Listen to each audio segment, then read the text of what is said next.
The cheerful condolence. One of my favorite thoughts developed in me when I wrote a condolence card for a colleague whose mother had died. What do you say to someone whom you barely know about his mother's death? Why say anything and not send a pre-printed card? But I detest the sending of artificial or borrowed emotions in pre-printed cards. I think it is a sign of disrespect for oneself and the recipient. It shows an inexcusable lack of effort and imagination at a moment when you purportedly want to show you care.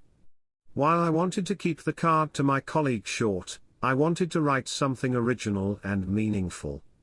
But I could not think of what to write. Since I did not know anything about his mother, I would have to express something general about mothers. I thought of mothers taking care of their children, loving them unconditionally, and giving unselfishly to raise them. As I started to write about that, I realized that I could not assume that my colleague's mother had sufficiently displayed such qualities, particularly since he had turned out to be a very cold and inconsiderate person. Maybe I would rub salt into wounds of his childhood. That risk about killed the whole venture. It was hard anyway to care for such a person or his mother who maybe contributed to making him insufferable. Maybe I would just tell him that I was very sorry for his loss. Convention would be served by that gesture. I was already about to place my stationery back into the drawer when I thought that I did not have to be insensitive just because he was. I could not help feeling sorry for him. So I kept thinking about what I could write, wondering whether there was something meaningful of universal truth I could say to him. As I deconstructed the function of a mother into its elements, it finally dawned on me. I thought of what a mother is in its most fundamental definition. It is an iteration of a species that in turn brings forth another copy of that species. That did not sound very inspiring or consoling.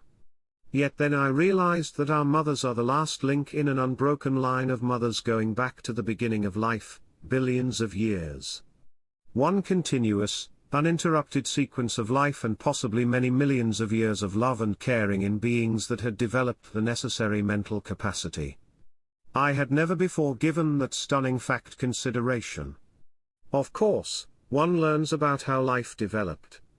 But I had never felt a personal relationship with all my ancestors as forebears in a continuous chain. I had never contemplated the fragility and complexity that made it possible for me to exist. I imagined myself in the role of a guardian, trying to secure my existence throughout this vast sequence of life. I pictured the pains and fears I would have had to endure, the maneuvers I would have had to undertake to ensure the sequence leading to my existence. I understood that this sequence was embedded in a massive number of conditions and movements. Alone the odds that the human species evolved seemed staggering. Even if one assumed that the universe would bring forth occasions in which natural substances and laws would have to start and develop life, its proceedings seemed to have been uncertain. Even if the development of humanity started at a single point, the development of life that led to that point, and of humanity thereafter leading to a single person involved many interweaving, combining, and separating events. Any event in the sequence could be viewed that way. I pictured cataclysms, starvation, accidents, illnesses, fights, wars, exposure to nature, competition, and any other number of seemingly inconsequential circumstances that could have changed or stopped the trajectory toward my existence. I began to grasp how slim the chances of individual existence were going only a generation back, and that these chances become infinitesimal as one looks further back. I proceeded to write a heartfelt condolence letter about this. I thought telling my colleague about this insight would be a great way to lessen his pain and pick up his mood. I thought it would cheer him up to know how very special it is that we exist, how fortunate we are, how thankful, how happy we could be that we are here. I never heard any response from him, and, I guess, I should not have expected one either. He took a few days off and then came back and behaved as his old unpleasant self as if nothing had happened. However, my realization of privilege and grace in the fact of my and our existence stayed with me. As I embedded this realization further in my mind, a new horizon of understanding began to develop. I began to form the concept that the result of an unbroken chain of life leading to my existence demanded that I act in accordance with it. It seemed to imply a responsibility to continue the line unbroken. Did I have the personal obligation to produce and raise progeny? Or was my responsibility more general? Did I have an obligation to assure that my species survived? Did I have a similar responsibility to related species? Was my obligation universal to the progression of life? After some consideration, much of which developed while I was writing my book on happiness, I concluded that we must not let specific ancestry separate us.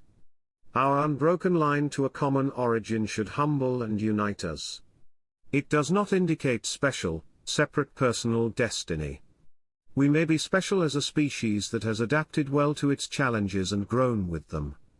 However, this reference to superior merit becomes less convincing if we try to individualize our view, because coincidence independent of merit seems to play a big part in the particularities of our existence.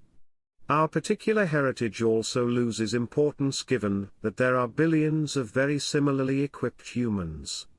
We share the overwhelming part of our ancestry directly with other humans, making us all very close relatives. Only a very recent, minute bit differentiates us. Our emergence, our worth, and our responsibility must be understood in that context. Our responsibility is then to all of humanity. The divisiveness of myopic concentration on immediate ancestry and of denying our close relatedness with all other humans and the connected responsibility causes unwarranted infighting and senseless damage. It threatens the development and survival of our species. Even if we were dedicated to continuing parochial ancestry, discriminatory conflict would counteract the chances of that strategy.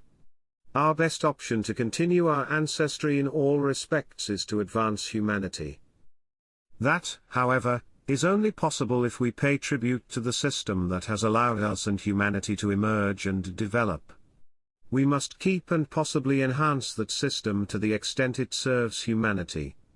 An exploration of the system reveals that it contains an elaborate and largely interdependent network of species and inanimate factors.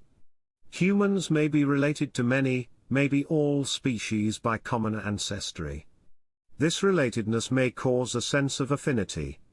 It may give rise to considerations and emotions that, although weakened by developmental distance, may be similar to attitudes toward humanity.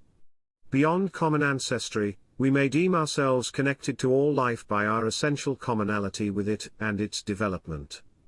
We may feel responsible to honor and carry on its traditions and progress. Even if we regard life and the environment in which it is embedded under purely utilitarian considerations, we must be interested in their protection and advancement for our individual sake and the benefit of humanity. The responsibility resulting from these considerations might be unwelcome, because it requires us to adjust our objectives. We have to be administrators and guardians of humanity, of life, and of nature in general. It seems tempting to deny this duty or its scope. After all, our ancestors acted mostly haphazardly, and without our awareness, and humanity blossomed. Yet, our situation is different because we cumulatively exert more influence over our circumstances than our ancestors. We hold it in our grasp to wipe out our species and most or even all life in our realm by our inadequacies. Even if we abstain from willful damage, we are so deeply disturbing the world that failing to counteract our infractions might have similar effects. To take charge, we may have to view ourselves as a link in an unbroken chain going back to the beginning of life, of whose perpetuation we must do our part.